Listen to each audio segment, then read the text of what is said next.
Hello, ഇന്ന് രണ്ടാമത്തെ entry ആയിട്ടാണ് ഞാൻ എടുത്തിരിക്കുന്നത്. ഫസ്റ്റ് എൻട്രി ഉണ്ടായിരുന്നില്ല. അതായത് പി സൈഡിലേക്ക് ഞാൻ മാർക്ക് ചെയ്ത് വെച്ചു, എല്ലാ കാര്യങ്ങളും ചെയ്ത് വെച്ചിട്ടുണ്ടായിരുന്നു. പക്ഷേ എനിക്ക് എൻട്രി എടുക്കാൻ സാധിച്ചിട്ടുണ്ടായിരുന്നില്ല. അപ്പോൾ ഞാൻ അതിന് ശേഷം വന്നു, കറക്റ്റായിട്ട് 300 പോയിൻറ്റ്സ് 350 പോയിൻറ്റ്സ് എല്ലാം താഴേക്ക് വന്നു. അതിന് ശേഷം പിന്നെയും അവിടെ നിന്ന് മുകളിലോട്ട് പോകുന്ന ടൈമിലാണ് ഞാൻ ഇപ്പോൾ എൻട്രി എടുത്തത്. അപ്പോൾ രണ്ടാമത്തെ എൻട്രിയാണത്. അപ്പോൾ എനിക്ക് ആ എൻട്രി നേരവണ്ണം കിട്ടിയിട്ടുണ്ടായിരുന്നില്ല. അതായത് കറക്റ്റ് എൻട്രി ആയിരുന്നില്ല, ബെസ്റ്റ് എൻട്രി ആയിരുന്നില്ല. ആൾറെഡി നല്ലൊരു മൂവ്മെൻറ്റ് വന്ന ശേഷമാണ് ഞാൻ എൻട്രി എടുത്തത്. അപ്പോൾ ലാസ്റ്റ് 5 മിനിറ്റ് എൻഡിലാണ് ഞാൻ എടുക്കാൻ പോയത്. ആ ടൈമിലേക്കും നല്ല ബുള്ളിഷ് ക്യാൻഡിൽ വന്നു.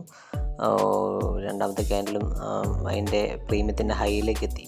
അങ്ങനെയാണ് എനിക്ക് ആ എൻട്രി കിട്ടിയത് തന്നെ. അപ്പോൾ ഏകദേശം പ്രീമിയത്തിൻ്റെ ആ ഒരു ടൈമിലെ ഏറ്റവും ഹൈ പ്രീമിയത്തിലാണ് ഞാൻ ആ ഒരു അതായത് എൻ്റെ എൻട്രി എടുക്കുന്നത്.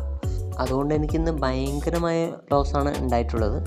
ഏകദേശം പറയുകയാണെങ്കിൽ ഒരു 70% അടുത്തോളം 60-70% അടുത്തോളം എനിക്ക് ലോസ് ഉണ്ടായിട്ടുണ്ടായിരുന്നു. അപ്പോൾ ഞാൻ വീണ്ടും എൻ്റെ ആ ഒരു ലെവൽ, എൻ്റെ ഒരു സപ്പോർട്ട് ലെവലിലേക്ക് വന്ന ടൈമിൽ അതൊരു വലിയൊരു സപ്പോർട്ട് തന്നെയാണ്. ഭയങ്കരമായിട്ടുള്ളൊരു സപ്പോർട്ട് എന്ന രീതിയിൽ ഉണ്ടായിരുന്ന ആ ഒരു ലെവലിലേക്ക് എത്തിയപ്പോൾ ഞാൻ വീണ്ടും അവിടെ നിന്നൊരു ആവറേജ് ചെയ്ത് വാങ്ങിച്ച് ഇട്ടിട്ടുണ്ടായിരുന്നു. അപ്പോൾ അങ്ങനെ അതൊരു ആവറേജ് ഉണ്ടായിരുന്നു. അപ്പോൾ 2 എൻട്രീസ് അതിൽ എനിക്ക് ഉണ്ടായിരുന്നു. അപ്പോൾ ഒരു മൊത്തത്തിൽ അപ്പോൾ ഏകദേശം ചെറിയൊരു നല്ലൊരു മൂവ്മെൻറ്റ് കിട്ടുകയാണെങ്കിൽ അത് റിക്കവർ ആവാൻ വേണ്ടിയിട്ടാണ് ഞാനത് വാങ്ങിച്ചിട്ടത്. കാരണം വെച്ചാൽ എനിക്ക് സ്റ്റോപ്പ് ലോസ് അടിക്കാതെ തന്നെ 70% അടുത്തോളം 40-50% അടുത്തോളം എനിക്ക് ലോസ് വന്നു എന്ന് പറയുമ്പോൾ എത്രത്തോളം വലിയ പ്രീമിയം ഡീക്ക് ആവുകയാണ് ചെയ്തിട്ടുണ്ടായെന്ന് അറിയാലോ. അപ്പോൾ അതുകൊണ്ട് മാത്രമാണ് ഞാൻ രണ്ടാമത്തെ ലോട്ട് വാങ്ങിച്ചിട്ടത്. രണ്ടാമത്തെ എൻട്രി ഒന്നുകൂടി ആവറേജ് ചെയ്യാൻ വേണ്ടി വാങ്ങിച്ചിട്ടത്. അപ്പോൾ അതിന് ശേഷം നല്ല രീതിയിലേക്ക് റിക്കവറിക്ക് വന്നു. അപ്പോൾ അവിടെ നിന്ന് എൻ്റെ ഒരു എക്സ്പെക്റ്റേഷൻ വന്നിട്ട് ആ ഒരു മൂവ്മെൻറ്റ് കണ്ടിന്യൂ ചെയ്യും എന്നാണ് ഞാൻ പ്രതീക്ഷിച്ചിട്ടുണ്ടായിരുന്നത്.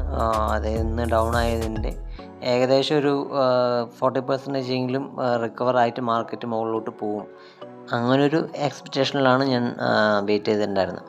ബട്ട് മാർക്കറ്റ് മുകളിലോട്ട് പോയില്ല, അതേപോലെ താഴേക്ക് വരികയാണ് ചെയ്തിട്ടുണ്ടായിരുന്നത്. താഴേക്ക് ഇന്ന് ഒരുപാട് വന്നോ അതുമില്ല, പക്ഷേ നമ്മുടെ ആ സപ്പോർട്ടിൽ തന്നെ വന്ന് സൈഡ് വൈസ് സപ്പോർട്ടിൽ വന്ന് അവിടെ തന്നെ അങ്ങോട്ടും ഇങ്ങോട്ടും പോയി കളിക്കുകയാണ് ചെയ്തിട്ടുണ്ടായിരുന്നത്.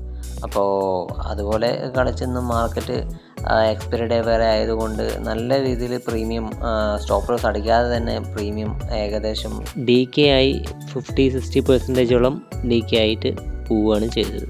അതിനുശേഷം പിന്നെ ഞാൻ വെയിറ്റ് ചെയ്ത് എന്തായാലും ആയത് കഴിഞ്ഞപ്പോൾ അവിടെ നിന്നൊരു ലാസ്റ്റ് വെച്ചൊരു മൂവ്മെൻറ്റ് കിട്ടും എന്ന് പ്രതീക്ഷിച്ചിരുന്നു.